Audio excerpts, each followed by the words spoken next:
Hi everyone. The next topic we are going to see is quantum resistance and quantum conductance. So as we had decreased the dimension of the material, so we already say that there will be a ballistic transport will be happening which will affect the resistance and conductance of those quantum material. So here we are going to derive the quantum resistance and quantum conductance. For that the same picture has been used. There will be a source and reservoir. Between those two, a quantum wire or quantum material has been connected, which may be a dot or a quantum well.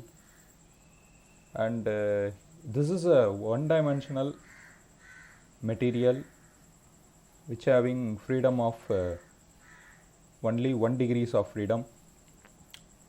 This mu1 and mu2 are the potential of those two connected reservoirs called as source and drain here. As there is a difference between the potential, the electron will flow from this end to this end.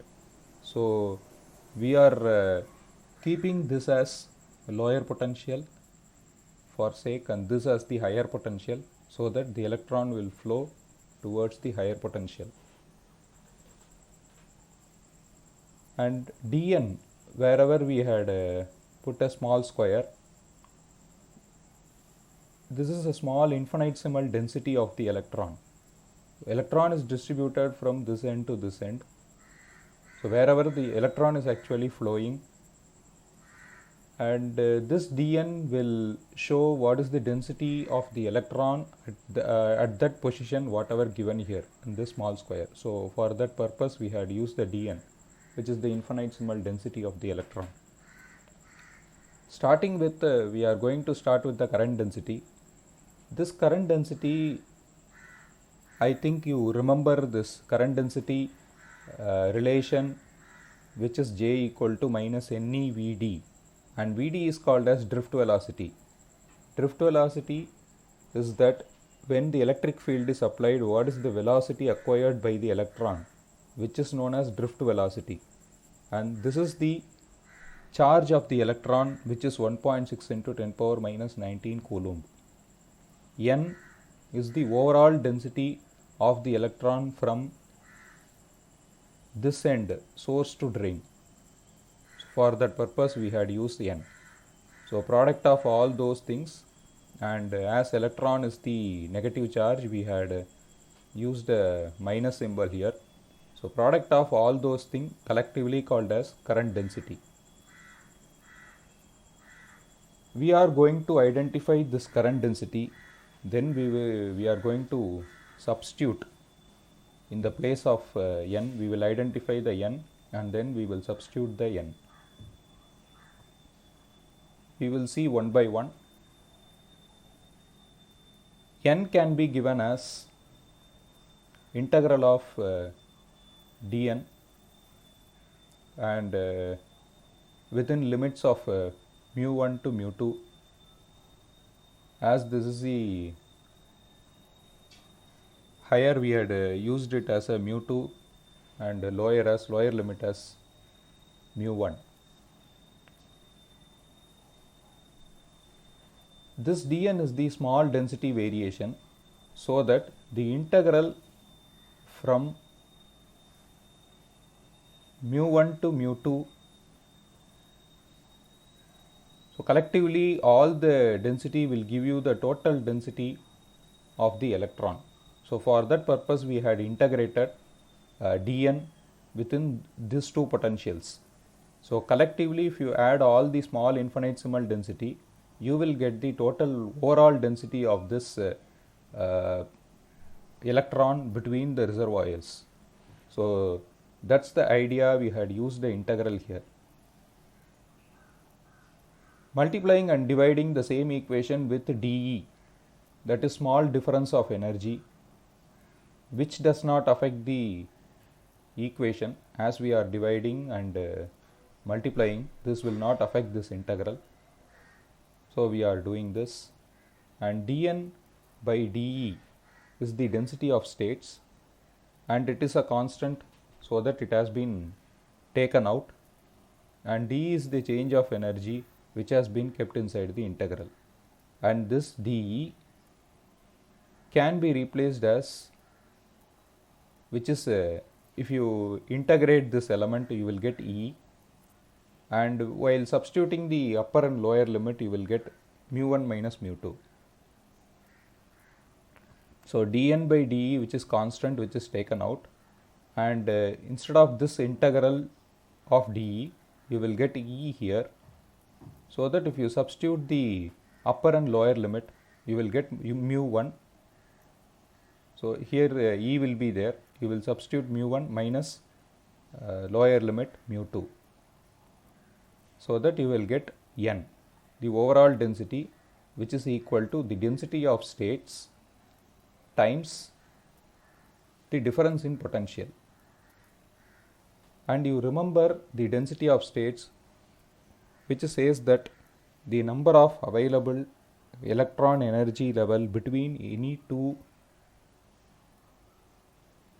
available energies, which is called as density of states. So here dN states the density variation with respect to the energy level, which is nothing but a density of states. So d is the available energy level, dN is the number of electron.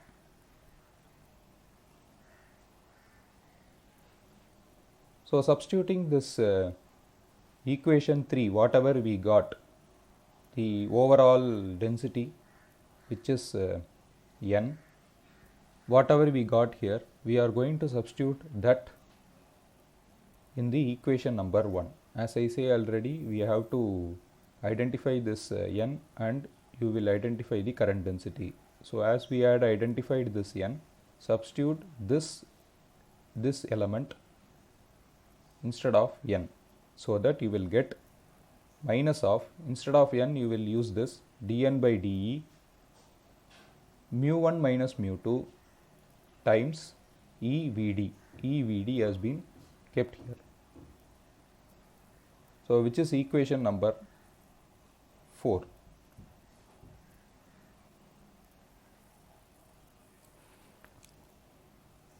So as I said already, dN by dE is the density of states, and we are using a electron and energy of the overall, all the electron, if you collectively, whatever the electron you have, the overall energy of all the electron can be given as E equal to N is the number of electron. This relation we had already saw in Planck's equation as an oscillator, number of oscillator, while identifying the total energy of the oscillator, we had used this formula already in the previous semester. So this energy can be given as the number of electron times h nu. As electron we are considering it as a wave, so it have its own frequency, so we had used a mu here, nu is the frequency of the electron here, and h is the Planck's constant, n is the number of oscillator. So while multiplying all those things, you will get the energy of the electron. So n is the number of electron, small n is the density of electron, that is defined as density of electron equal to number of electrons per unit volume. So in a unit volume, how many electron present, that's the density. This n is the number of electron. So this volume can be given as area times length. So as you, in the case of cube, a cube is the volume. So a square into a, you can split it out. A square is the area of the square times the length, how much height it has been raised. The same area, how much height has been raised, which is L. So area times length can be given as volume. So n by a into L. We are splitting this volume as a into L. So this is the volume. This is the frequency. n, if you rearrange this equation, you will get the total number of electron as small n times A into L. This is the equation now. So as you get capital letter N, which is number of electron, you can substitute this equation number 6, that is number of electron, here to get the energy with respect to this number of electron. Substituting this NaL, equation number 6 in 5, you will get this equation. So E equal to, instead of N, you will use this NaL. NaL has been used times H nu is there. Differentiating this E, you will get dE. Instead of N, you will get dN. All the things are constant, so we had left it as it is, and instead of N, you will get dN. By rearranging, you can get dN by dE, which is AL H nu 1 divided by AL H nu. So if you rearrange, dN divided by dE, which is equal to 1 by AL H nu. If you rearrange, you will get this. As each energy level can occupy 2 electron, as the spin of electron, when considering the spin of electron, there will be 2 electron possible for the same energy level with opposite spin. So which is we already saw in the density of states as a spin quantum number. So multiplying it with 2, you will get 2 by AL H nu, which is equation number 9. So remember this is the density of states. This density of states, we already, there is in the equation number 4, and we are going to replace this dN by dE instead of that equation number 4. So substituting this equation number 9, that is 2 by AL H nu, in the equation number 4. So I will show you what is equation number 4. So there is a dN by dE here. So 2 by AL H nu, you have to substitute instead of dN by dE.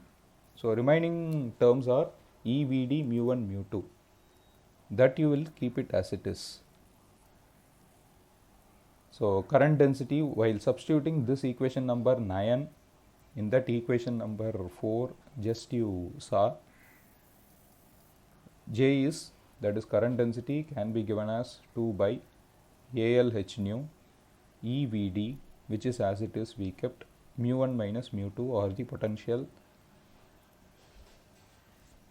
So that has been kept as it is. So we had replaced only dN by dE.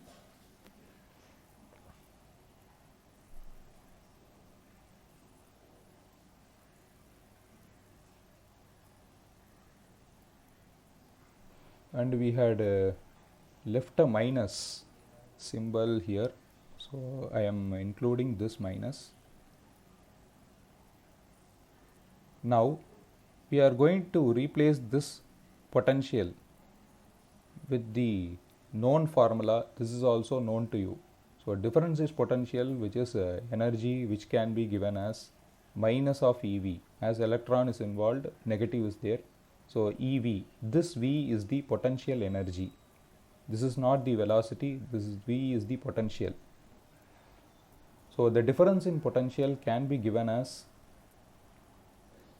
EV, the charge of the electron, times the potential. So substitute this minus EV to the equation, you will get the whole thing as positive. So minus you will be already having, and here you will be minus from this equation. So while multiplying, you will get the positive here. So 2 by H nu AL E square, this is the potential, so you cannot multiply V and VD. So potential V times VD. This VD is the drift velocity, E is the charge of electron, A is the area of cross section of the wire, L is the length of the quantum wire, and nu is the frequency of the electron, H is the Planck's constant. So this is the relation for the current density now, and you can rewrite this equation like this. So J divided J nu AL. So you are keeping this element alone and making all the element to rearrange. So by doing so, H will be here. Nu AL has been multiplied with J divided by Vd, so which has been kept in the denominator. So Vd has been taken to the denominator here, which is equal to 2 E square divided by H. So we are rearranging nu AL and Vd. So nu AL will be in the numerator, Vd will be in the denominator. Other than this, we are keeping all those elements in the RHS itself. So you will get the equation J nu AL divided by Vd, which is equal to 2 E square divided by H times capital letter V, which is the potential. And current density J can be expanded as current. This I is the current divided by area of cross section. This relation we had saw in unit 1 already. Current divided by area. So we can replace this J as I by A, and frequency can be given as 1 divided by time, cycle divided by time. So here you keep it as one cycle divided by time t. This t is the time. So nu is frequency of the electron, can be given as 1 divided by t, and drift velocity is length divided by time. Velocity is distance or length divided by time. Here length is the length of the quantum wire divided by time. T is the time of travel.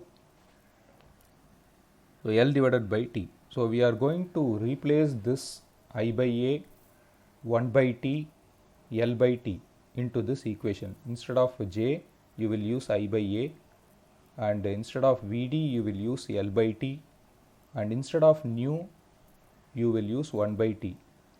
So while doing so, I by A, instead of Vd, L by T, and instead of nu, 1 by T. So by cancelling all those things, T and T get cancelled out, L and L get cancelled out, A and A get cancelled out. So which will be equal to 2 E square divided by H times the potential. So I is here. So if you multiplying and dividing with V, so dividing V in both the sides, not multiplying, dividing the potential V in both the sides, you will get I by V equal to 2 E square by H. If you see the Ohm's law, V equal to IR. So V by I can be written as R, 1 by R. V by I is R, V by I is R. So 1 by R is I by V, right? So I by V is nothing but 1 by R. So 1 divided by resistance, which is nothing but the conductance. So I by V is the conductance, which is called as quantum conductance. As we are dealing with the nanomaterial, it is called as quantum conductance. And quantum conductance, the letter to represent the quantum conductance is G naught. G naught equal to 1 by R naught, which is equal to 2 E square by H. E is the charge of electron, H is the Planck's constant. The constant is here, 6.626 into 10 power minus 34 meter square kilogram per second. So if you see very carefully, it is a constant value, 2 E square by H, which is you can calculate the value of the conductance. So if you substitute the constant that is Planck's constant, and E 1.6 into 10 power minus 19 coulomb the whole square. If you substitute those value, you will get the quantum conductance G naught as 7.74 into 10 power minus 5 mho. Mho is a unit of conductivity or conductance per ohm, that is ohm inverse, can be called as mho or Siemens. So as it is a 1 by R is ohm, 1 by ohm is mho. So the unit of conductance is mho, and if you put the reciprocal of this 1 by R, you will get the resistance. 1 by R is the conductance. If you put a reciprocal for this, you will get the resistance. So R naught is equal to 1 by G naught, which is equal to the reciprocal of this equation, H by 2E square. So substituting the same H value and E value, you will get the quantum resistance as 12.9 kilo ohms. Kilo means 1000. So 12.9 kilo ohms. But this resistance can be reduced by introducing the number of channels. So the conductance can be increased by introducing number of channel. So the equation changes to 2E square by H into N. N is the number of channel. We had used only one channel here. For one channel, this is the value. If there are multiple channels, if we used, then this conductivity will get increased. In that way, all the quantum material or quantum wire conductance can be increased in this way only. So if you see it, see the value of quantum conductance and resistance, it is actually a constant value. So how you will change the conductance? If this much of resistance you have, you cannot use it as it is, right?